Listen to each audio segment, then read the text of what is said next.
Hello, my dear students. Once again, I welcome you all to my online classes. So, students, as you can see, today you have your literature lesson on your screens. And this is lesson number 15, named The Eagle and the Beetle. So, today we will be discussing this lesson and I will explain you this lesson word by word and we will discuss all the important words or difficult words and the message which is given from this lesson. Okay, so students, आज जो हम lesson करने वाले हैं इसका नाम आप देख सकते हो the eagle and the beetle है। And so as from the title, इस कहानी में, इस स्टोरी में हम देखेंगे कि इसमें जो मेन कैरेक्टर है वो एक ईगल और एक बीटल ही है। So this is a story which is written in a very unique way. एक स्टोरी है, इसको अलग तरीके से लिखा गया है काफ़ी।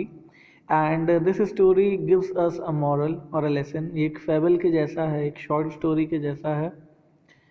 कुछ ऐसी स्टोरीज़ होती हैं जो अपने साथ कुछ एनिमल्स और छोटे मोटे क्रिएचर्स के साथ जो स्टोरीज़ बनती हैं उन स्टोरीज़ के जैसा ये स्टोरी है। तो इस स्टोरी में हम देखते हैं कि एक बीटल है और उसके साथ एक रैबिट है जिसको हम हेयर भी कहते हैं। दोनों बहुत अच्छे फ्रेंड्स होते हैं, दोनों अपने साथ बहुत अच्छा टाइम स्पेंड करते हैं। लेकिन बीच में एक मिसहैपनिंग हो जाती है, एक प्रॉब्लम हो जाती है। एक ईगल आकर के उस रैबिट को अटैक करती है और अपने साथ लेकर के चली जाती है। सो स्टोरी में हम ये देखते हैं कि बीटल जो है वो कैसे ईगल से बदला लेता है और कैसे अपनी फ्रेंड के लिए उससे लड़ता है। So overall the story is very very very interesting. That's why I would suggest you please watch this video carefully. You will definitely enjoy in this story, क्योंकि इस स्टोरी को बहुत अच्छे तरीके से लिखा गया है in a very unique manner. Okay, so before we begin, let's talk about the author also. Let's discuss about the author. Okay, so here it is. Sorry for those images. And here the author name you can see from the picture also. He is the author and his name is Vikram Seth. सो बच्चों, विक्रम सेठ बहुत ही जाने माने Indian author हैं। इन्होंने बहुत सारी short stories भी लिखी है, नॉवेल्स भी लिखी है और पोएम्स भी लिखी है। और इनको इनकी राइटिंग के लिए काफ़ी सारे अवार्ड्स भी दिए जा चुके हैं। ओके, इनकी एक बहुत ही फेमस नॉवेल है जिसका नाम है the Golden Gate, which was made in the year written in the year 1986। And उनकी एक और नॉवेल है जिसका नाम है सूटेबल बॉय। ओके, इनको साहित्य अकादमी अवार्ड भी मिल चुका है, as well as many other international awards he has received for his works. Okay, so Vikram Seth was basically born in the year 1952 and other things I have. Okay, so बच्चों, अब आइए हम लोग मेन पार्ट पे आते हैं, कहानी पे आते हैं और इस चीज़ को डिस्कस करते हैं word by word. Okay, so I have already underline the difficult words. अगर आपको प्रॉब्लम होगी तो आप यहाँ से लिख सकते हो। A beetle loved a certain hare and wandered with him everywhere. They went to fairs and feast together, took walks in any kind of weather, talked about future and the past on sunny days or overcast. But since their friendship was so pleasant, lived for the most part in the present. तो इस story को बच्चों ऐसे लिखा गया है जैसे लगता है कि हम लोग कोई पोएम पढ़ रहे हों। और यहाँ पर अभी तक हम लोग ये देखते हैं कि एक बीटल है जो कि अपने फ्रेंड के साथ बहुत ज़्यादा अफेक्शनेट है, उसको बहुत प्यार करती है। बीटल बच्चों क्या होता है? एक बहुत छोटा सा इंसेक्ट होता है बीटल। एक बहुत छोटा सा इंसेक्ट होता है जो कि रेड और ब्लैक कलर का ज़्यादातर होता है। आप लोगों ने देखा होगा अपनी बायोलॉजी की बुक्स में। तो उस बीटल की जो फ्रेंडशिप है वो एक हेयर से है। हेयर का मतलब होता है रैबिट काइंड, रैबिट जैसे एनिमल्स को हेयर कहते हैं। और दोनों आपस में एक साथ हर जगह घूमा करते थे। Wandered means to roam around here and there, hang out करते थे, एक साथ घूमा करते थे। वो लोग साथ साथ में फेयर्स में जाते थे, मतलब मेले में साथ में जाते थे, फीस्ट में साथ में जाते थे, मतलब दावतों में पार्टीज में साथ में जाया करते थे। और वो लोग हर वेदर में, हर वेदर का मतलब है कि बारिश में, धूप में, बदली में, हर तरह के मौसम में एक साथ ही घूमा करते थे। वो लोग फ्यूचर की बात भी किया करते थे, वो लोग पास्ट की बात भी किया करते थे, वो लोग सनी डेज को भी घुमा करते थे और क्लाउडी डेज में भी घुमा करते थे। Overcast means cloudy days. और आगे चल के हम ये देखते हैं कि उनकी फ्रेंडशिप इतनी अच्छी थी, इतनी स्ट्रांग थी, इतनी गुड थी कि वो लोग ज़्यादातर समय अपना प्रेजेंट में जीते थे। मतलब कि वो लोग अपना हर एक पल एंजॉय करते थे। वो लोग पास्ट में क्या हुआ उस चीज़ को सोच करके अपना प्रेजेंट नहीं बेकार करते थे, या फ्यूचर में वो क्या करेंगे इस चीज़ को भी सोच करके वो लोग ज़्यादा टेंशन नहीं लेते थे। वो अपने प्रेजेंट में जीते थे। प्रेजेंट में जीने का मतलब होता है, जैसे बहुत से लोग होते हैं वो हमेशा आगे के बारे में सोचते हैं और अपने आज को टेंशन में ही बिता देते हैं। जैसे बहुत से लोग होते हैं वो अपने बचपन में ज़्यादा कुछ नहीं कर पाते हैं, वो हमेशा टेंस रहते हैं कि उनका फ्यूचर क्या होगा, वो क्या करेंगे। लेकिन ये लोग बहुत ही एंजॉय करते थे आपस में एक साथ, और हमेशा एक दूसरे के साथ हर जगह जाया करते थे, खेलते कूदते थे। जैसे हम लोग बेस्ट फ्रेंड होते हैं, जैसे आपका बेस्ट फ्रेंड होगा, आप भी उसके साथ हर जगह आते जाते होगे, घूमते फिरते होगे, वैसे ही रैबिट और जो बीटल हैं वो दोनों बेस्ट फ्रेंड्स हैं, और हर बेस्ट फ्रेंड्स के जैसे ये लोग भी साथ साथ में अपना टाइम स्पेंड करते हैं। सो बच्चों, इस इमेज में आप देख भी सकते हो कि ये रैबिट है और उसके साथ जो छोटा सा इंसेक्ट है यही है बीटल। आगे हम लोग देखते हैं। One day, alas, an eagle flew, and above them, and before they knew what cloud has shadowed them, the hair hung from talons in mid-air. Please spare my friend, the beetle cried, but the great eagle sneered with pride. You puny, servile, cloddish bug, go off and hide your ugly mug. सो बच्चों, अभी तक इनकी friendship बहुत अच्छी चल रही थी, लेकिन आगे हम देखते हैं कि इनकी फ्रेंडशिप कैसे टूट जाती है। टूट नहीं जाती, या कह सकते हैं कि इनकी फ्रेंडशिप इन दोनों को लोग कौन अलग कर देता है। सो एक दिन क्या होता है, अलास मतलब कि बहुत बुरी चीज़ होती है। एक ईगल, आप सब जानते होंगे, eagle is a big bird जो कि रैबिट्स का शिकार करती है। एक दिन ईगल उनके ऊपर से उड़ती है, और वो लोग इससे पहले कि समझ पाते हैं कि उनके ऊपर क्या चीज़ गुजर रहा है, क्या वो बादल है या क्या है, इतने में वो जो ईगल होती है रैबिट को अपने टैलॉन से, मतलब अपने पंजों में दबा करके हवा में ले जाती है। सो उसका फ्रेंड बीटल चिल्लाता है, प्लीज़ स्पेयर माय फ्रेंड, मेरे दोस्त को छोड़ दो। लेकिन ईगल उससे बोलता है हंसते हुए, एक जो बच्चों वो होता है ना, एक जो जब एक स्माइल होती है जब आप अच्छी बात पे हंसो, एक होता है जब आप दूसरे के पेन पे हंसो, वो जो गंदी वाली स्माइल होती है, वैसे करते हुए ईगल ईगल से वो कह रहा है मेरे दोस्त को छोड़ दो। लेकिन ईगल उसके तरफ एक अजीब सी स्माइल करते हुए, स्नीयर करते हुए और घमंड के साथ कहता है कि यू बनी, तुम छोटे से हो और तुम चाहते हो कि तुम अपने दोस्त को बचाओगे। यू आर स्टूपिड बग, तुम स्टूपिड हो, है ना, तुम स्टूपिड से इंसेक्ट हो। क्या तुम मुझसे कह रहे हो, एक ईगल से कह रहे हो इतने छोटे हो करके, क्या तुम बचा पाओगे अपने दोस्त को? हंसने लगता है वो और कहता उसके दोस्त को ले जाता और उससे कहता है गो ऑफ एंड हाइड योर अगली मग। और बीटल से कहता है जाओ यहाँ से और अपना गंदा सा चेहरा, अगली सा चेहरा, मग मीन्स फेस एंड अगली मीन्स बैड, अगली सा चेहरा छुपा लो यहाँ से।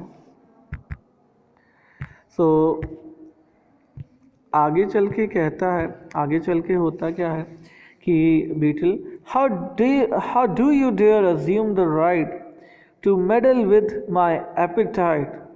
This here's my snack. Have you not heard I am the great god Zeus bird? Nothing can harm me, least of all a slow, pathetic, drowning ball. तो eagle beetle से कहता है कि चले जाओ यहाँ से, गो ऑफ मतलब यहाँ से चले जाओ, अपना चेहरा यहाँ छुपा लो कहीं पर जा कर के। और तुम्हारी हिम्मत कैसे हुई कि तुम मेरे और मेरे खाने के बीच में आओगे? ये जो रैबिट है, ये जो हेयर है, वो मेरा आज का नाश्ता है। क्या तुम्हें नहीं पता कि मैं गॉड ज़्यूस का बर्ड हूँ? अब बच्चों, जो गॉड ज़्यूस हैं वो ग्रीक गॉड ऑफ स्काई हैं। जैसे हम लोगों के भी भगवान होते हैं इंद्रदेव, वरुण देव, वैसे ही जो ग्रीक है, ग्रीक मतलब ग्रीक एक कंट्री है ना, तो वहाँ के देश में काफ़ी सारे गॉड होते हैं। जैसे कि हमारे देश में भी काफ़ी अलग अलग चीज़ों के लिए गॉड हैं, अग्निदेव, सूर्य देव, है ना। तो उस तरीके से ज़्यूस जो गॉड हैं, डॉक्टर ज़ूस, सॉरी, जो गॉड ज़ूस हैं वो क्या है कि गॉड ऑफ स्काई हैं। ओके, तो ईगल कहता है तुम्हें नहीं पता कि मैं गॉड ऑफ स्काई का बर्ड हूँ, मैं उनका एनिमल हूँ, और मुझे कोई भी चीज़ नुकसान नहीं पहुँचा सकती। और तुम कैसे मुझे नुकसान पहुंचा सकते हो? तुम तो इतने छोटे से, स्लो से, पैथेटिक मतलब बैड हो, ड्राउनिंग हो, है ना, सड़ी सी तुम गंदी सी आवाज़ निकालते हो और छोटे से बॉल के जैसे हो। क्या तुम्हें लगता है कि तुम मुझे हरा पाओगे या मैं तुमसे डर जाऊंगा? कभी नहीं। तो दरअसल यहाँ पर ईगल को अपने ऊपर बहुत घमंड है। उसे ऐसा लगता है कि बीटल इतना छोटा है, वो उसका कुछ नहीं बिगाड़ पाएगा, इसलिए वो उसका मजाक उड़ाते हुए कहता है कि हट जाओ यहाँ से, मेरे और मेरे नाश्ते के बीच में, उसका नाश्ता मतलब रैबिट के बीच में मत आओ।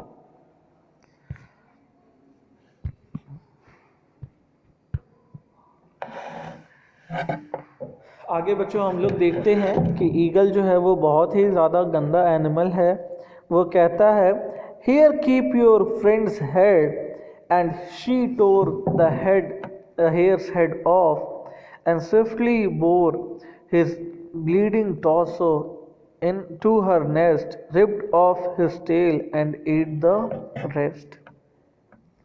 सो ईगल बहुत ही बुरी तरीके से कहता है अच्छा तुम्हें अपना दोस्त चाहिए। उसके जो रैबिट है उसके हेड को काट देता है और कहता है कि लो, अपने दोस्त का सर तुम रखो, और उसकी बाकी की जो बची हुई बॉडी है उसको ले जाता है अपने घोंसले के पास, और अपने घोंसले में उसकी जो पूंछ है, उसकी जो टेल है, उसको कट कर देता है। और उसका जो बाकी रिमेनिंग पार्ट ऑफ बॉडी है, टॉर्सो का मतलब होता है मेन पार्ट ऑफ बॉडी, जैसे कि शरीर में से अगर हेड निकाल दें और हैंड निकाल दें, जो मेन स्केलेटन बचेगा वो होगा टॉर्सो। तो वो अपने नेस्ट में ले जा कर के उसकी टेल काट देता है और बाकी का सारा रैबिट को खा जाता है। The beetle stared at friend's head and wished that herself was dead. She mixed her tears with his dark blood and cloaked his face with clods of mud। So beetle इस समय बहुत ही ज़्यादा pen में है। उसके friend को किसी eagle ने इसे उड़ा के ले गया और मार दिया। इस वजह से बीटल कितना ज़्यादा वो नाराज़ है। बीटल कहता है कि अरे वो मेरे दोस्त को ले गया, मैं क्यों ज़िंदा हूँ, मुझे भी ले जाता, वो मुझे भी मार देता। बीटल बहुत रो रहा है। उसके आंसू उसके फ्रेंड के ब्लड के साथ मिक्स हो रहे हैं, और जो बीटल है वो रोते रोते अपने पूरे चेहरे को ज़मीन पे पड़े मिट्टी के ढेर में कवर कर लेता है। सो बच्चों, सारी डिफिकल्ट वर्ड्स की मीनिंग लिखी हुई है। Cloaked means cover and clods means lump मतलब मिट्टी का ढेर। उसमें बीटल रोते रोते अपने आप को मिट्टी के ढेर के अंदर कवर कर लेता है। She swore that till her dying breath she would avenge his cruel death, that she would make the eagle pay for what she had performed today। So इस समय जो बीटल है वो बहुत ज़्यादा दुख में है, और वो अपने आप से शोर करती है, मीन्स प्रॉमिस करती है कि मैं अपने दोस्त का बदला जब तक मैं जिंदा हूँ तब तक लूँगी। और वो ये डिसाइड करती है कि वो इस क्रूएल बैड ईगल से अपने दोस्त की मौत का बदला लेगी। वो कहती है कि उस ईगल को मेरे दोस्त की मौत का जो रकम है वो चुकानी होगी, एंड उसने जो भी आज किया है उस चीज़ की सज़ा उसे ज़रूर मिलेगी। अब बच्चों, अभी तक हम लोगों ने ये जो स्टोरी पढ़ी, इसमें हमने देखा कि कैसे कोई भी फ्रेंड्स हैं, उनके फ्रेंड्स को कोई अलग करता है तो बिल्कुल अच्छा नहीं लगता, चाहे वो हम ह्यूमंस हो चाहे वो एनिमल हो। तो रैबिट और ईगल कितने अच्छे दोस्त हैं, वो दोनों आपस में कितने टाइम स्पेंड करते थे। तो जब रैबिट को ईगल ले जाता है तो बीटल बहुत ज़्यादा, सॉरी, बीटल और रैबिट दोनों फ्रेंड्स थे, तो बीटल को बहुत ज़्यादा पेन होता है। और जिस तरीके से ईगल बिहेव करता है, उसका गला काट देता है और उसके हेड को नीचे फेंक देता है और कहता है कि लो अपने दोस्त को, और फिर उसके पूरे शरीर को खा जाता है उसके सामने, तो उसे बिल्कुल भी अच्छा नहीं लगता। और इसलिए बीटल ये डिसाइड करता है कि वो अपने दोस्त की मौत का ईगल से बदला लेगा और उसे ज़िंदगी भर नहीं छोड़ेगा। तो आगे क्या होता है बच्चों स्टोरी में, वो चीज़ हम लोग आगे देखेंगे। लेकिन I will make you some suspense today. अगर हम सारी स्टोरी आज ही पढ़ लेंगे तो कल के लिए कोई हमारे पास एक्साइटमेंट ही नहीं होगी वीडियोस देखने के लिए। सो आई होप स्टूडेंट्स इतना आप लोगों को अच्छा लगा होगा, आप लोग काफ़ी एंजॉय करे होंगे, और सारे डिफ़िकल्ट वर्ड्स जो हैं वो लिखे हुए हैं स्क्रीन पे, आप उसे नोट डाउन भी कर लोगे। So that's it for today my dear students, I hope you like this wonderful story. और अभी तो बाकी है, आगे चल के हम लोग जो पढ़ेंगे वो और भी ज़्यादा इंटरेस्टिंग होगा और भी ज़्यादा फनी होगा।